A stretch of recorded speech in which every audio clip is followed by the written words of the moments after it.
Well, welcome everybody to the FT's European Financial Forum in conjunction with IDA Ireland.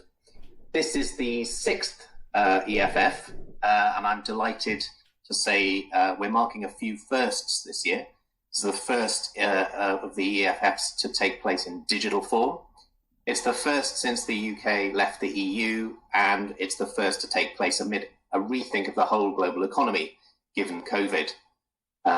Given also the huge government bailout packages that have accompanied the pandemic, the seismic digitalization of large parts of the economy, with markets at record highs. What does all this mean for European finance and the global finance industry as a whole? Well, as ever, we have a great schedule of speakers and debates ahead. Needless to say, I'm very sorry to be missing out on the famous Irish hospitality for this year's event, but we will try to make up for at least some of that with the quality of our debates and speakers.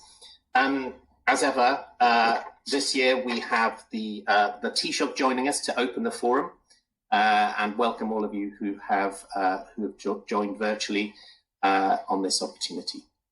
We have a packed agenda, as I said, of great debates as keynotes, panel discussions, interactive sessions covering the key business and economic and regulatory issues that the finance industry has to confront this year and going forward.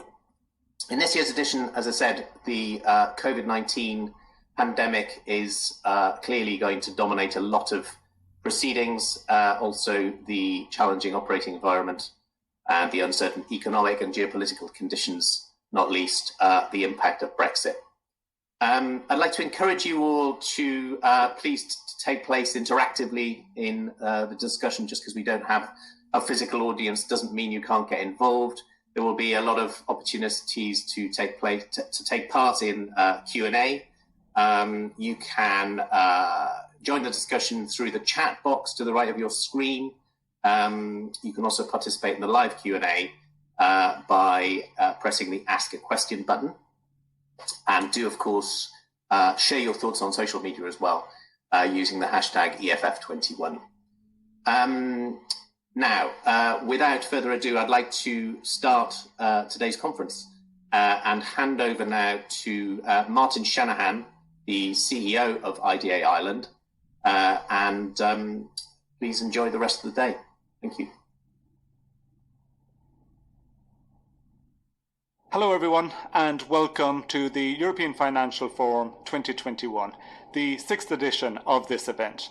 My name is Martin Shanahan and I am the Chief Executive Officer of IDA Ireland, the government agency responsible for attracting inward investment into Ireland for over the last 70 years, as well as supporting the foreign-owned multinational sector to expand and evolve their operations in Ireland. I'm conscious that we have people joining us from all around the world today.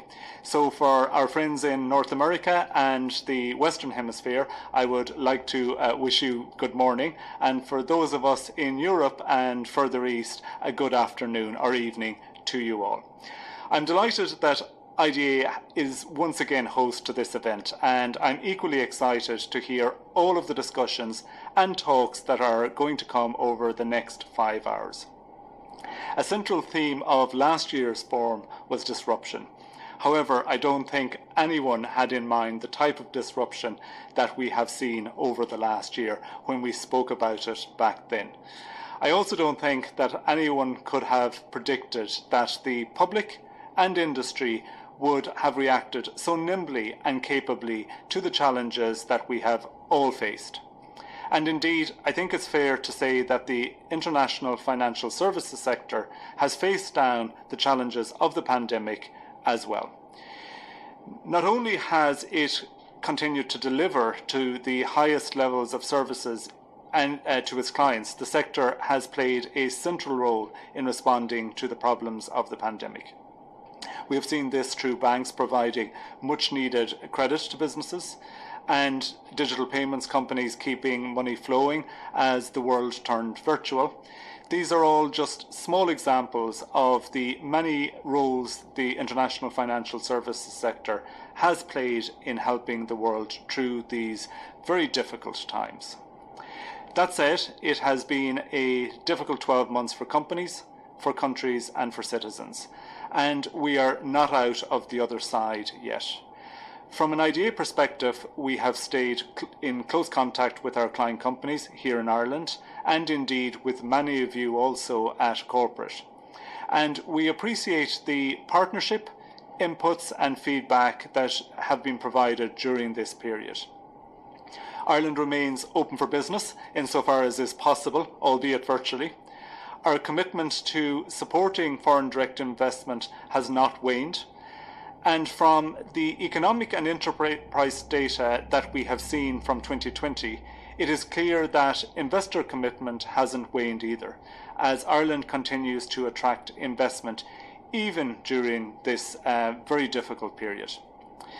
That resilience and commitment to Ireland has had a positive impact on the country and our economic performance during this difficult time. I am conscious that while some of the people attending this event will be very familiar with Ireland, there are also many of you who may be less familiar and may be interested to learn more about international financial services here. The sector is one of the largest and fastest growing sectors in Ireland. The sector's exports are worth 11 billion annually. Ireland is the third largest funds domicile in the world, servicing over 5 trillion of assets under administration. 11 of the top 15 insurance companies have a presence in Ireland, servicing 25 million customers in 110 countries. 14 of the top 15 global aircraft lessors are located here, and over 60% of the world's leased commercial aircraft are owned or managed from Ireland. Ireland is a recognised global fintech hub, with an increasing number of payment and e-money companies establishing here. One of our unique strengths is our deep talent pools in both financial services and technology sectors. Over the past 30 to 40 years, Ireland has simultaneously built competitive global hubs in both of these areas, and the cross-pollination of talent across these industries is providing fertile ground for financial services companies to build out new global business service functions in Ireland in areas such as R&D, software product development, data analytics, cybersecurity and cloud. Ireland is also becoming known as a financial centre with strong green credentials and a major hub for sustainable finance. Dublin is Euronext's centre for listing green and ESG related bonds, and in 2019 Ireland's Sovereign Wealth Fund was amongst the first in the world to divest from fossil fuel companies. This drive towards increased sustainability is also a key pillar of IDA's new strategy to 2024, which was launched last month, and an objective that is central to all pillars of that strategy. For anyone who would like to learn more about investing in Ireland, my team and I will be available throughout the day in the community forum on this platform, and we would be pleased to hear from you. Turning to today's event, I am delighted that we will have An Taoiseach, Prime Minister of Ireland Micheál Martin, An Tánaiste, Deputy Prime Minister Leo Varadkar, Minister for Finance and President of the Eurogroup, Paschal Donohoe, the EU Commissioner for Financial Stability, Financial Services and the Capital Markets Union, Mairead McGuinness, Minister for International Financial Services, Seán Fleming, and a host of senior thought leaders from industry. This year, given the events of 2020, the forum will focus on how the financial services sector is being reshaped by COVID-19 in the context of a challenging operating environment, uncertain economic and geopolitical conditions. We will cover the role and impact of the financial sector in supporting the economic recovery, embracing digital transformation and financing the transition to a more sustainable future. And we will explore what role policymakers and regulators should play in supporting this transition through developing policies to deliver better, fairer and greener financial markets. We will consider whether the redefinition of priorities caused by the pandemic could be the silver lining that enables the financial sector to deal with the sustainability challenges ahead and truly build back better. And now that the EU and the UK have reached a trade agreement with many questions left unanswered for international financial services sector, I have no doubt that Brexit will remain an important topic for discussion, as it has been in each of the preceding year's events. In closing, while I will miss the opportunity to meet many of you face to face as in previous years, I believe that we have an exciting, insightful and hopefully thought-provoking agenda for this year's forum. You are all very welcome today, and I hope you all have an enjoyable and very productive forum. Thanks to Patrick Jenkins and Martin Shanahan, I am delighted to welcome everybody to the 6th European Financial Forum. This is my first as Minister with responsibility for Ireland for Finance, and it is a very different format this year as the pandemic prevents us from gathering in Dublin in person. Despite the scale of the challenge that COVID has imposed on us, it has not prevented a community of people in the IFS industry in Ireland from rising to meet the moment and demonstrating their resilience. That performance of the IFS sector in Ireland has further demonstrated its importance as a key pillar of the Irish economy, and we are delighted that employment has held firm in 2020 during these difficult times. I want to commend all the people whose determination, dedication and flexibility has made this possible and gives us just cause to be optimistic about our ambitious action plan for 2021.